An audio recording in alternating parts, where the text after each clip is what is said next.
ဘောရနဲ့မရဘူးဘွားမရမယ်ဆိုတော့ဓမ္မတွေကမက်ကိစ္စလို့မှတ်ကြစမ်းပါမက်ကိစ္စဘယ်လိုလုပ်ရမှာဘွားမရမယ်ဆိုတော့ဘွားများတာလည်းဒီလိုအချင်းချင်းဘွားများနေတာရဲ့ဘယ်လိုပေါ်မှာဘွားများရမှာလဲဆိုတော့မေးခွန်းထွက်လာဘယ်လိုပေါ်မှာဘွားရမှာလဲဆိုတော့မေးခွန်းဒီအာရုံဓမ္မတွေခမနာကတဘာဝပေါ်၌လို့မှတ်ပါဘယ်ပေါ်မှတ်ကြခန္ဓာ၅ပါးတဘာဝပေါ်၌ပွားရလိမ့်မယ်ဒါဖြင့်မတ်တော်ခြင်းတဲ့ပုဂ္ဂိုလ်ကခန္ဓာ၅ပါးတဘာဝပေါ်၌ပွားရလိမ့်မယ်လို့မှတ်ထားတော့ပွားစရာလည်းသိပြီပွားရလည်းသိပြီလို့မှတ်ကြတယ်နော်ပွားစရာကခန္ဓာ၅ပါးတဘာဝပွားရကမဲ့ပွားစရာကဘယ်လိုလဲခန္ဓာ၅ပါးတဘာဝတဲ့ပွားရကဘယ်လိုလဲပွားစရာကခန္ဓာ၅ပါးတဘာဝပွားရကမဲ့ဆိုတဲ့ဖြင့်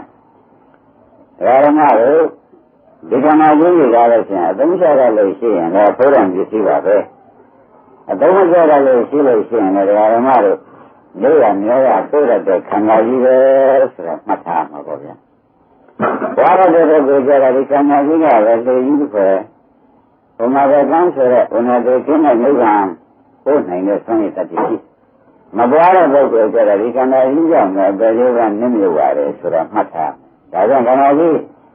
အသုံးချရတဲ့ပုဂ္ဂိုလ်ကြီးအကျိုးရှိအသုံးချရတဲ့ပုဂ္ဂိုလ်ကြီးအကျိုးမဲ့သဘောကျကြတယ်အသုံးချရတဲ့ပုဂ္ဂိုလ်မှာ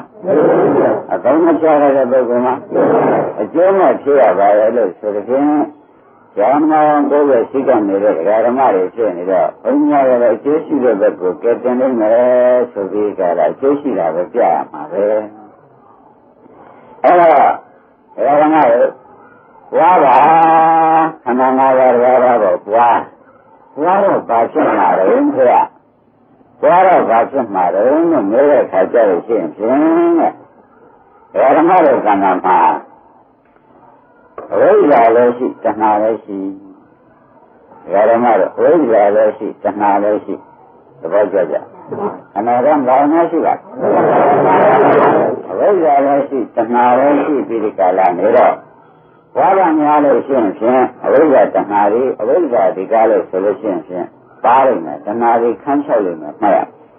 အဝိဇ္ဇာကတဏှာကဒါဖြင့်ဓမ္မတော့အဝိဇ္ဇာချုပ်တယ်အာသောကုန်တာပဲအဝိဇ္ဇာတော့တဏှာချုပ်တယ်ကာမတော့ဘဝတော့ကုန်တာပဲဆိုတော့အာသောကုန်မှာပါလားဓမ္မတို့ဘာဖြစ်မှာလဲ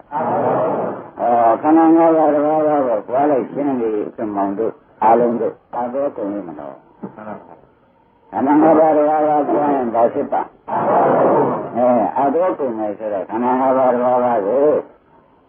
အိဋ္ဌမြင်လို့အိဋ္ဌဘဝဒုက္ခမြင်လို့ဒုက္ခဘဝအနတ္တမြင်လို့အနတ္တရဲ့လို့ပွားလိုက်ပြီးဆိုမှဖြင့်အာသောကုန်ပါတယ်ဆိုတော့